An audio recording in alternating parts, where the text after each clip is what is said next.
Hi,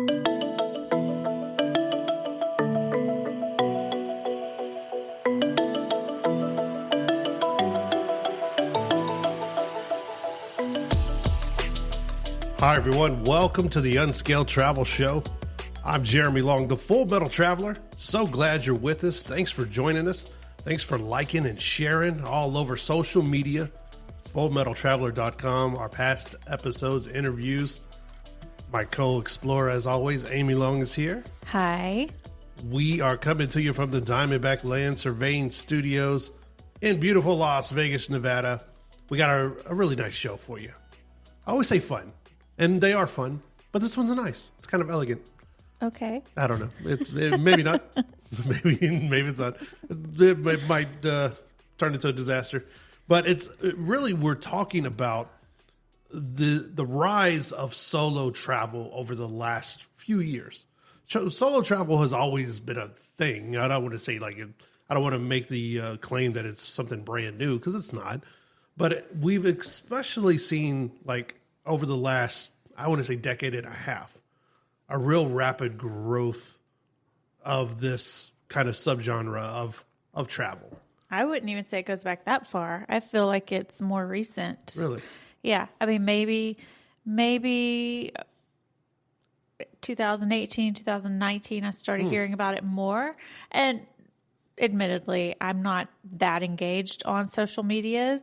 And before that, and once I started getting more onto those different platforms, I started seeing it more and more. So maybe it was bigger in the early 2010 era. But for me, it still feels relatively new, but it's everywhere. Really? Yeah. It really is. It's kind of taking its moment. It's having its moment. And really, I mean, you can tell when a sub-niche is starting to move to the forefront, because companies are starting to shape different itineraries, different growth potentials within their businesses around solo travel and around those kind of things. So you can tell they're really starting to make their mark. They're really marketing to that group of people. Exactly. You know, my first question off the top is, people feel very strongly one way or the other about solo travel, and I've never really discussed it with you. So now on air is probably the best time to start this conversation. When you hear about solo travel, when you think about solo travel, what are your initial thoughts, and how do you feel about it in general? For me, I like to travel, but I like to travel with you, with somebody that we have shared interest, and I know that I'm going to do something that we're both going to enjoy together. You and I have both traveled solo, I guess, for work previously, and when I do that, I'm usually by myself when I'm not in meetings. So I find that I don't tend to get out and really explore the cities, or if I go out and have dinner, I'll sit if it's a restaurant with a bar, I'll sit at the bar so I can watch a TV while I'm eating, because I don't really want to sit at a table by myself. I don't tend to enjoy it as much, but I think some people do. Some people have no problems talking to a total stranger, and this is probably a great avenue for them to get out and travel and meet new people. I think that's a good point. Like, extroverts versus introverts, Yeah. married or coupled, however you define that, with your significant other versus someone who might be single. Those are all kind of like good points and good, I guess, starting blocks for, everything we're going to discuss. A little bit later in the show, we are going to speak with Kelly Kimple. Kelly is the CEO of Adventures in Good Company. This is a solo group travel company that caters mainly toward women of a certain demographic. Yeah. And these are all kind of solo, or at least friends. They go along together or something like that. But they're usually groups of strangers who, go on these trips together. And it just, I don't know. I'm one of these people I used to really love the thought of going off somewhere by myself. Just to, how do you really know anything about yourself until you're out there in a place that you're not familiar with, that you don't know where the good McDonald's is, or you don't know where the clean restrooms are, or, anything like that, and you depend 100% on yourself. And I'm talking about even if you're traveling within a country that you know. Yeah. If you go to a different state or a different, kind of community, much less buying a ticket to a foreign country, particularly when you haven't visited before. Don't speak the language. Maybe you don't speak the language, and it's all on you. That's a different dynamic, I think. You've kind of done that recently. They didn't necessarily speak a different language, but you were in another country by yourself. It was a curated trip so somebody planned an itinerary for you, but you were pretty much alone the whole time. Yeah. I got a trip to Australia. It was a mix. I was alone for there were times where I was in Australia by myself, not knowing where to go and, just kind of hanging out. And then there are other times, you are in a group dynamic, even though I did not travel with a group to get there, because it is a press trip. It is curated, like you said. So, I mean, there are people around, but you're still kind of by yourself. So it does have those weird, like a moment you're like surrounded by people, and then all of a sudden you're just like, I don't know where anything is. And yes, you kind of do look like the tourist standing there hoping your Google Maps connects because, you didn't buy a pocket Wi-Fi, because I never do. You're just standing on a street corner. But did you have fun? I guess did you enjoy the trip? Yes. Do you think you would have enjoyed it more had I or someone else gone with you? There are definitely pros and cons. I tell you, some of the drawbacks, right? Some of the drawbacks of it was at times solo travel can be lonely. Yeah. Whenever I'm a joke guy, right? When I got a good joke and I look over and no one's there that I know, and that guy at the bar looks kind of mean, and I don't think he'd really appreciate it. You do feel lonely in some details and some aspects. Right. Other things are like, even for a man. So I can't even speak, on your behalf as a woman, but safety concerns. Yes. You don't, unless someone specifically says, don't go to this neighborhood, don't go down this alley, don't go down this street. You're just kind of left to your own devices, and you hope you did good enough homework where you know where to go. But I mean, looking at just that aspect of it, safety concerns as a woman who you've traveled, like you said, you've traveled for work before by yourself, but you've ended up in some kind of shady situations. I have. Too. I mean, I've traveled frequently across the U.S. for work, and I've been in a few cities that I took public transportation. I took a train in one city, and it went through what I felt were some very concerning neighborhoods, some people on the train that I didn't quite feel safe with, and where my destination ended up, it was not a particularly safe neighborhood either. And I didn't know that because I was just given a recommendation, go eat at this restaurant, take the train. And nobody told me like, oh yeah, you're going to have to get through some kind of sketchy areas to get there. So there's that. I've been in San Francisco by myself, and a work event ended late at night, and I had to get back to the hotel, and you would think there's always going to be an Uber or a taxi, but there's not. So sometimes you end up walking a few blocks before you find somebody, and it's 1:00 in the morning. So yeah, there are safety concerns. For me, that's where solo female travel is probably something I don't want to do. But saying that, if it was solo female travel, but in a group of other solo females, then I'd probably be more inclined to do it. There you go. I mean, speaking of those group dynamics, very quickly before we go, I mean, I've been in situations, so have you, where you are in a group, and sometimes, most of the time, it's pleasant. Yeah. And you got people that you can kind of, share that camaraderie with, and you meet new people, especially on like my end for press trips. And then sometimes you get the duds. Well, and sometimes people don't share your sense of humor, and you say a joke, or I ask random questions, random musings, and you get me. But other people are just like, what? Why would you even ask that?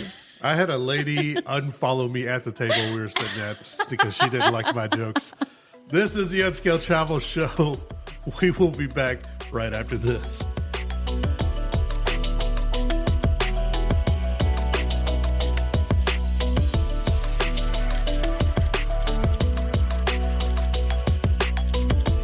Unscaled Travel Show is brought to you by Diamondback Land Surveying. For all your land surveying needs, contact Diamondback Land Surveying at 702-823-DBLS.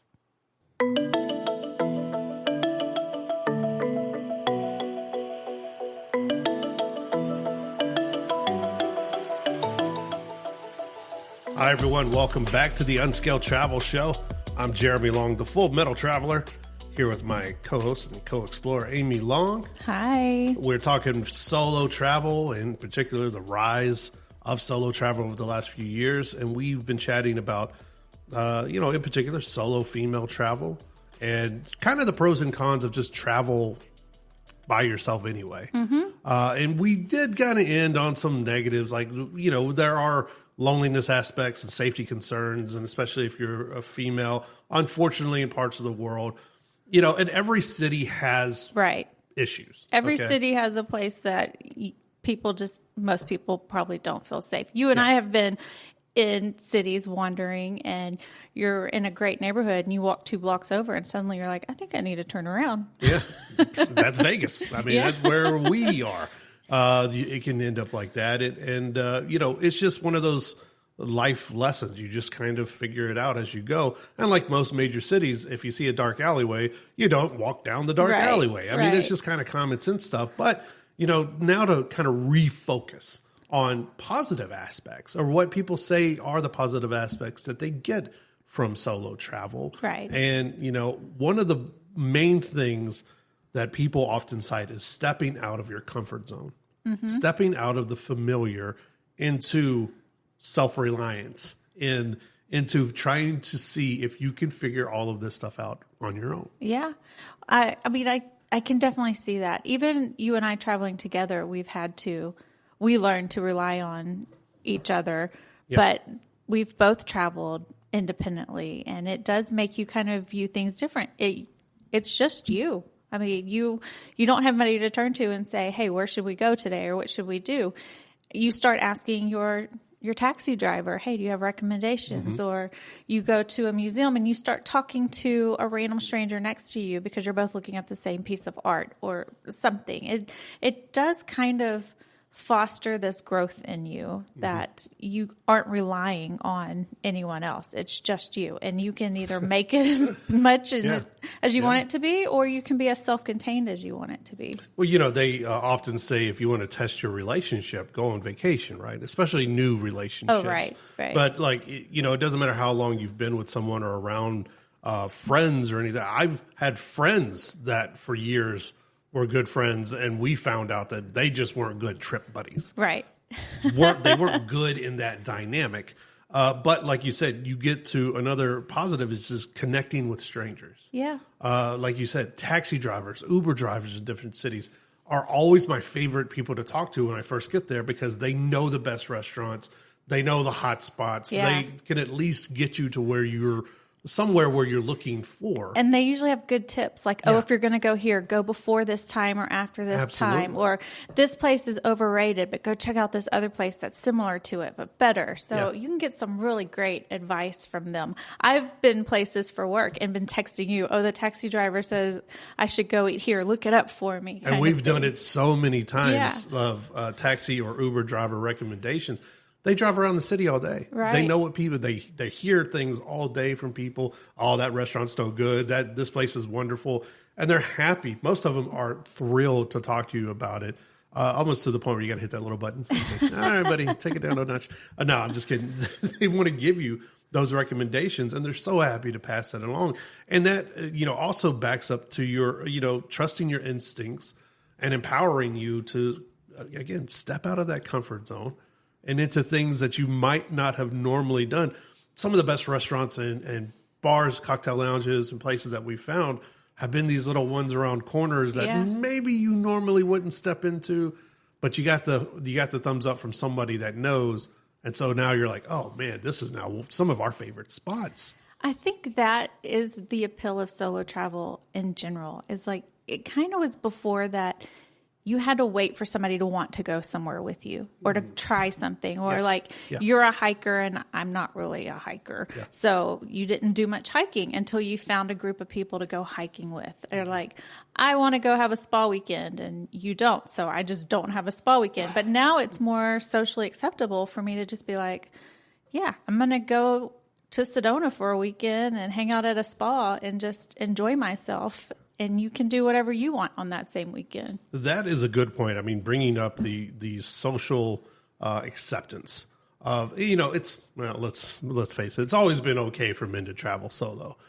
It's only really been in this last little bit of time that it's more acceptable for solo female travel. Right. And to the point where it's a normal in conversation that, companies are catering to it, that, it's at the forefront of what women are talking about in that in the travel industry, and that company, again, like destinations are catering to it. Travel destinations are catering to solo female travelers. But from, me, I love stats, right? Booking.com has a great stat out there, saying that solo travel is booming, with 59% looking to venture out alone.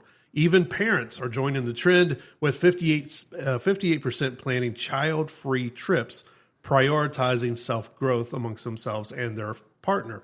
Men in particular are embracing solo travel at 63% compared to 54% of women, but that number is also growing itself. Yeah. That's an interesting dynamic about couples, too, also experiencing solo travel. Now, if you're a couple that doesn't have kids, you can just travel. Right. You just pick up the bags and go off. If you do have children, it's a little bit different dynamic. So I think it's interesting that they're starting to at least in statistics, take these couples who do have kids, saying, we're going to leave these kids at home to go travel ourselves. And they're defining that as a sub niche of solo travel. Well, I think the reason solo travel for women is really growing is because a lot of younger women are saying, I want to travel before I have a family that I need to consider with my travels. And then you have the other ones who are like, I have kids, but they're a little bit older, and now I can, whether they have a partner or not, I can go on a trip and not feel so concerned about leaving my young ones at home. So where can I go? What can I go do? That's something I've always wanted to do, and maybe my partner didn't, or you're single again, or always have been. And now it's like, okay, I want to go see the world, and I'm not going to wait for someone else to show up that wants to do it with me. That's a good point. I mean, family is a different commitment. Right. And hey, we're not here to argue the family dynamic of it and what constitutes a family or whatever, but children do require a certain amount of attention. Well, and just to be honest, the cost of traveling with the family as opposed to traveling individually. Astronomical. Yeah. I mean, for you to go to Australia, one price. For us and our kids to go with you, obviously it's 4 times more. It's different. just, that's not always in a budget. So sometimes a mom may have a desire to go see, I don't know, another country, and she can get there with one of these travel groups or just book her flight herself. So why shouldn't she go? Yeah. Why not? Why not? You know what? It's satisfying. It's empowering. It's just plain fun. Right? Right? Right. I'm asking you, right? Oh, yeah. Well, and I think that's what this interview coming up is all about, isn't it? We're going to talk to Kelly Kimple, CEO of Adventures in Good Company, when we return. This is the Unscaled Travel Show. We're talking solo travel. But don't you go nowhere. Come right back after this.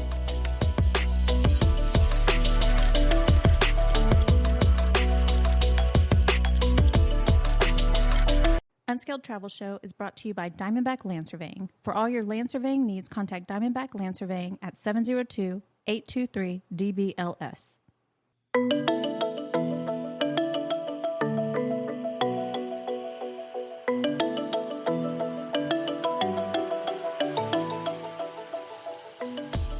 Hi, everyone. Welcome back to the Unscaled Travel Show. I'm Jeremy Long, the Full Metal Traveler. Thank you so much for joining us.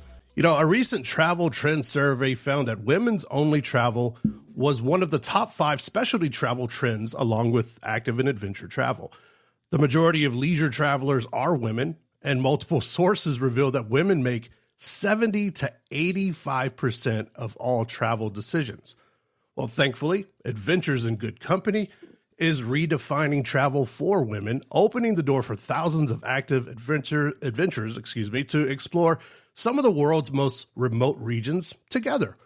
Adventures in Good Company has been the world's leading active travel company for women for 25 years. They are really the OGs when it comes to knowing what women want. And today we have a special guest, the CEO of Adventures in Good Company, Miss Kelly Kimple. I gave some, I guess it was staggering statistics right off the top for me.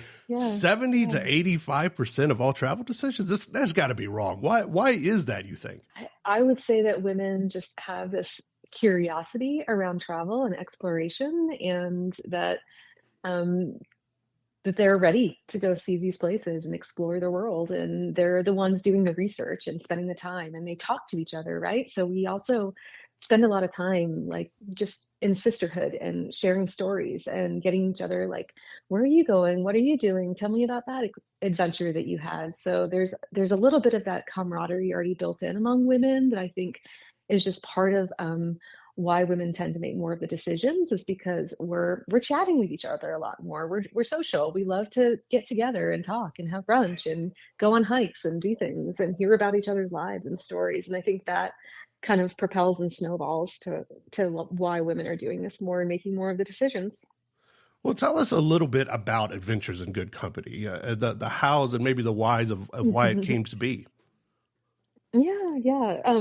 It actually predates Adventures in Good Company. So there was a nonprofit organization called Woods Woman that was started in the 70s by a couple women, one of them named Denise Mitten, and they saw this need for women to learn how to guide and lead other women in the outdoors and outdoor active adventures. So they started a nonprofit called Woods Women, and it was really the first of its kind to teach these outdoor leadership workshops. And also, Denise was a faculty member, professor at Prescott College, and has written some research papers around wilderness therapy and outdoor recreation. And that was the foundation really for Adventures in Good Company. So one of the women who'd been guiding for Woods Woman, her name's Marion Marbury, she'd been guiding with them for about 10 years. And when they closed their doors in 1999, she kind of acquired the mailing list and carried over and reestablished it as Adventures in Good Company. So a lot of the philosophy is based on kind of the original work of Woods Woman.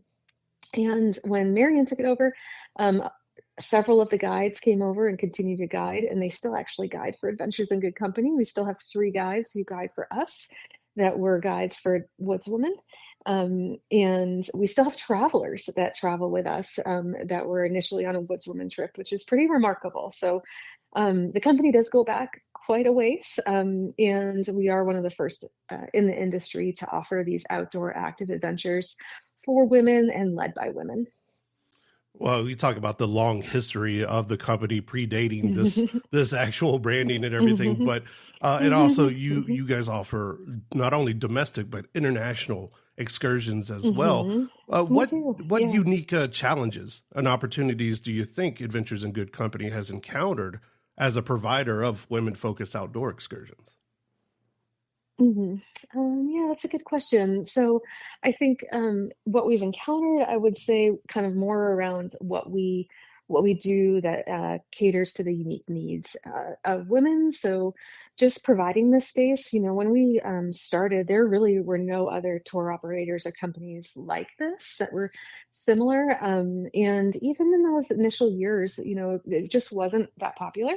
The rise in women-only travel and outdoor kind of active adventures has definitely taken off in the last, 5 to 10 years.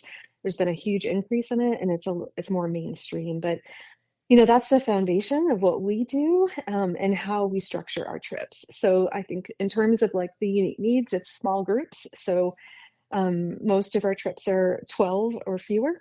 And then our guide ratio. So if it's a domestic trip with 12 people, we have at least 2 guides on the trip, sometimes 3 if it's a more intense trip, that we rate all of our trips from level 1 to level 5 in terms of their activity level and difficulty, physical activity. So 1 being the most leisurely to 5 being the most intense, where you're looking at, back to back, if it's a hiking trip, back to back days of hiking, anywhere from 10 to 16 miles a day. And you do that for multiple consecutive days. So our guides are there to help, from the very beginning. We do kind of a welcome and focus a lot on group dynamics and tone setting, and, kind of we're here to support you. And I think, with those healthy group dynamics, we see a lot of empowerment happen just naturally through the structure of the trips, that it's organized, that you feel supported to maybe take some risks you wouldn't take on your own. And without that support and camaraderie of a group. And because of it, we see a lot of like lasting long-term friendships form on these trips. It's really cool. We're speaking with Kelly Kimple, CEO of Adventures in Good Company. Now, you did mention the significant growth over the last decade or so, of these female-centric travel experiences. Can you maybe elaborate a little bit on what the factors that you guys are seeing that contributed to this significant growth? In terms of Adventures in Good Company, most of our travelers are 50 and older. They're usually at a transition point in their lives where they maybe they're recently retired or empty nesters, or they're divorced, widowed, whatever it might be. And many of them are still married, but their partner doesn't maybe want to do the same things or isn't as interested in exploring. So a lot of time people, will come on these trips alone. And they'll have a great time. They'll laugh more than they have in a long time. They'll come back with these incredible stories to share with their friends. And and then they come back and book again. So I think there is a little bit of the flywheel's been turned in. It's okay, yeah, women are ready and they have the time, they have the resources to go do these things. And there's more options available than there ever were before. Finally, we're always looking toward the future of female-centric travel. In what ways do you see this, them kind of evolving, and how does Adventures in Good Company plan to stay ahead of the emerging trends and continue meeting the evolving needs of adventurous women travelers? Yeah. I think part of it is continuing to listen to our travelers. So we really do look at their feedback and then send out surveys every year, every couple of years to get a pulse of what they're looking for. And oftentimes one of our questions that we ask people in our surveys post-trip is, where do they want to travel next? What style of trip are they looking for? And so we look at those quite a bit, and it's interesting. And sometimes their input really helps us think about, what are the emerging trends and where we want to go. And I say, right now, there's still definitely a lot of interest in active travel, but we're also looking at some more specialty trips and wellness-focused trips. So some of our itineraries that we've done for quite a while to look at offering them maybe as either a different activity level or some different activities themselves, or modifying them to be more wellness-focused. Well, folks, if you want to check it out, please go to adventuresingoodcompany.com. You can find them on Facebook, Pinterest, Instagram. Start planning your trip today. You're going to be disappointed if you don't. So we're talking to Kelly Kimple, CEO of Adventures in Good Company. Thank you so much for your time. Thank you so much for everything that you're doing to help this group of ladies get out there and make those adventures. Yeah, thank you. Thanks for having me, Jeremy. It's Absolutely. great talking to you. Keep it right here, folks. After this break, we're going to have more from the Unscaled Travel Show. We'll be right back.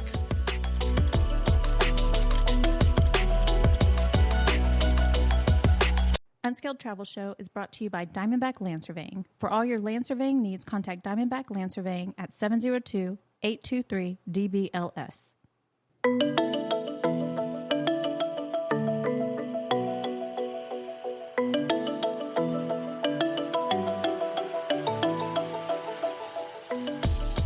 Hi, everyone. Welcome back to the Unscaled Travel Show. I'm Jeremy Long, the Full Metal Traveler. Remember, all of our past episodes, interviews at fullmetaltraveler.com. We also load up these episodes on Apple Podcasts, on Spotify, Go there, follow us, subscribe, leave us a 5-star review. It really does help the show. It lets other people know that we got something fun here. We can let people, in on this weird little world that we all share now. We're coming to you from the Diamondback Land Surveying Studios in Las Vegas, Nevada. Thank you so much to Trent and Lisa Keenan. Always support our show. We love those guys. They're world travelers themselves, always going around, man. Always in Orlando and Disney and all these places all around the world. Couldn't ask for better people to sponsor the show here. And we've been talking about solo travel. And we kind of touched on some of the sub-niches, solo female travel and things like that. Thank you so much to Kelly Kimple for that great interview. Go check out Adventures in Good Company, their travel company who caters to women that are, usually the groups are 50 and older, and it's women together doing that bonding and working on these trips together. Man, it looks like so much fun. I wish I could join, but they won't let me. Some of the other travel sub niches out there. Of course, you have things like luxury solo travel. Mm-hmm. That sounds like right up your alley. Oh, right. Like that's the spa weekend I'm talking about. Yeah. That's the laying by the infinity pool looking out at the ocean in the distance kind of thing. Yeah. I can see doing some luxury travel by myself. And Juan, the pool boy, fanning you and going to get your Mai Tais all day. Sure. Yeah, I know what that trip. There's also budget friendly, which is, when you have Sebastian, the pool boy, at the Motel 6, and he's running to get the rat traps for you. Let's just say goodbye to that sponsor. Oh my God. But there's also things like van and RV life. And you'll often see these if you're on TikTok or like Instagram. You'll see male and female traveling. They've said, I think the younger generations have kind of, they have it in their brains like, hey, while I'm young, you mentioned it earlier, I don't have a family, or I'm not bound necessarily to a mortgage and a home and things like that. I'm going to go in and buy a vehicle, and this is basically going to become my home on wheels. Yeah. So they RV or they van life. The other one, I mean, we used to call that homelessness, but that's not that anymore.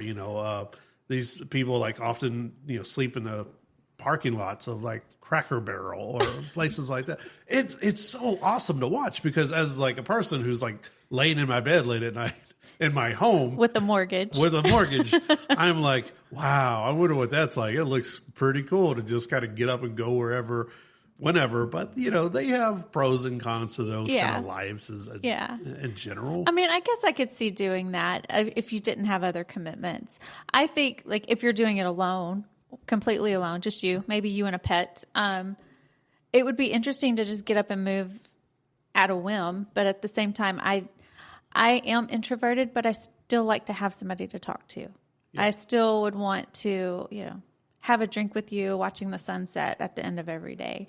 I can totally fine being on my own for a few days or a week or two, but after a while, I think I would get a little bit lonely for conversation. Yeah. Oh, yeah, absolutely. I mean, and I talk to myself in general. You do. I do. I'm that person in the car singing to myself and talking to myself. People roll up beside me, and then I'm like, what are they looking at? Oh, I'm rocking out here, Britney Spears. Different things. So, there's also, we had an episode not too long ago with Kevin Long of The Dirt. And The Dirt releases camping reports every single year. And it's amazing to see the growth and rise of solo camping, solo outdoor adventures, like solo hiking, and, which have always, in that particular world, always kind of been a thing. Yeah. For at least as long as, as I've talked about it or anything. But the, going to campsites, buying a camper, doing that, maybe you and just the dog or something. Didn't you come across a guy when you were in Glacier last year that was solo camping with his dog? My friend, Ryan Voigt. And I tell you this much, this is also the part about talking to strangers and getting to know people. It forces you in that direction. My friend Andy and I, we kind of broke off from our group when we were going through Glacier National Park. It was looking hairy there for a minute. We thought a different campsite was going to be open where we were going to be able to camp. Turns out at the end of the at the end of the season, everything was closed down or closing down that day. No campsites available. So we almost were about to sleep on the side of the road. We were prepared for that.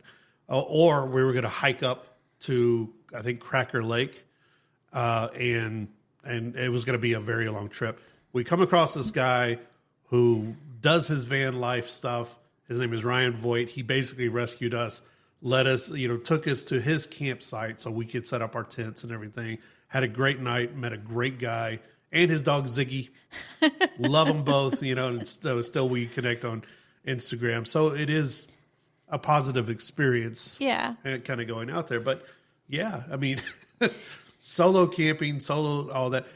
And even we were talking a while back with cruise industry experts, and they were telling us how they have started converting their rooms, their cabins into solo cabins for all the solo travelers that are buying up all their business, man. They're looking for solo cruise trips. I wonder what that looks like. Are the rooms smaller?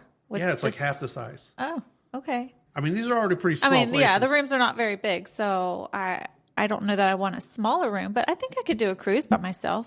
I mean, really, the whole thing is just kind of laying on the boat, eating. Yeah. The part that I don't love, like I said earlier, is the eating by yourself thing. I think when you don't have somebody to talk to, you don't sit and savor the meal as much. You kind of just eat and then get up and go. Whereas like if you have somebody that you're talking and you're having a drink with and laughs and conversation, which again, I guess this forces you to connect to strangers, step out of your comfort zone, start getting to know people that you didn't show up with. Yeah. I mean, it is a big first step. Like you said, a lot of people don't like to eat dinner alone, or if they're out in public, they don't like to eat meals by themselves. Right. I mean, not even, let's talk about our kids who won't even go up to the counter and order their own food. These are adults because they don't like talking to people. But a lot of people they have that, it's that unspoken stigma. Yeah. Of like that person eating alone. I've done it before when traveling, but it's just, for me, if I'm going to eat alone, I'd rather just watch TV while I'm doing it. What's wild is like being on press trips and they bring you to really, really nice restaurants or like Michelin star places and you're by yourself, because most places like that, I mean, you're talking about at least couples or people who are in bigger groups and then you're just like at a single table by yourself. Yeah. In the middle of the restaurant, and they're like bringing out all these, different foods, and you're just like sitting there and you're just kind of looking around going, yeah, I'm just by myself here. And it's a different feeling. It forces you, again, I think it's getting out of the comfort zone. It forces you to really be okay in these situations. Yeah. I talked to the waiter. I talked to the chef. I went on a trip a few years ago, and it was a work trip, but there were only 3 of us, and we ended up meeting up with a larger group of people who we were meeting for the first time on this trip. And so we go to have dinner, and it's about a dozen people. And of course, I end up between 2 people I don't know. Yeah. And it is a skill, I think, to talk to somebody, to network. That's the term now, to network with people, but to get to know a stranger in a very limited time. Because, I mean, a meal takes a couple of hours at most, right? But to spend an evening between 2 people I've never met, I have no idea what their interests or likes are and anything about them aside from the fact that they're here in the same place as me. And it was really nice to meet people and find out I had something in common with each of them. And I've never spoken to them since then. I mean, nice people. I didn't keep in touch with them on Instagram like you did, but I did step out of my comfort zone, and I was a little bit proud of myself because I am introverted, and that it's hard for me to do that. Yeah. Well, solo travel continues to grow. It continues to flourish.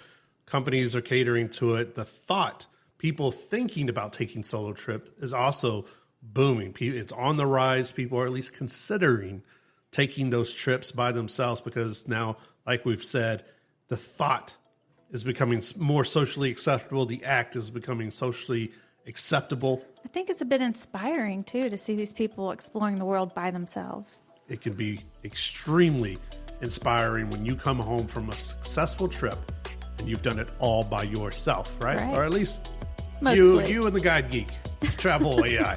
This is the Unscaled Travel Show. We'll see you guys next time.